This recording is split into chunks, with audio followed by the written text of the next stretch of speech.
सोलापूर शहरातील विजापूर वेस आणि नई जिंदगी या दाट लोकवस्ती असलेल्या परिसरात सध्या कुत्र्यांचा हाहाकार सुरू आहे। गोमांस बंद झाल्यानंतर भुकेलेली कुत्री अधिकच आक्रमक झाली असून लहान मुलांवर हल्ले करण्याचे प्रकार वाढले आहेत। गेल्या काही दिवसात 2-3 लहान मुलांना कुत्र्यांनी चावा घेतल्याच्या घटना समोर आल्या आहेत। स्थानिक नागरिकांनी याबाबत तक्रार करूनही अद्याप महानगरपालिकेकडून कोणतीच ठोस कारवाई झालेली नाही। त्यामुळे नागरिकांमध्ये संतापाची लाट असून सायंकाळनंतर मुले घराबाहेर पडण्यास घाबरत आहेत। नागरिकांचे म्हणणे आहे की या भागात भटक्या कुत्र्यांचा वावर असून ते झुंडीने फिरतात। विशेषतः सकाळी शाळेला जाणाऱ्या किंवा संध्याकाळी खेळण्यासाठी बाहेर पडणाऱ्या मुलांवर कुत्रे हल्ला करतात। काही प्रकरणांमध्ये कुत्र्यांनी चावा घेतल्यामुळे लसीकरण करावे लागले आहे।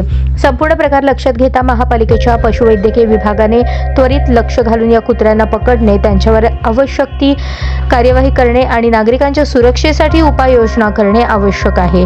स्थानिकांनी प्रशासनाकडे विनंती केली आहे की यापूर्वी गंभीर घटना घडल्या आहेत, त्यामुळे पुढे एखाद्या जीवितहानीचा प्रसंग घडण्याआधी कठोर पावले उचलावीत।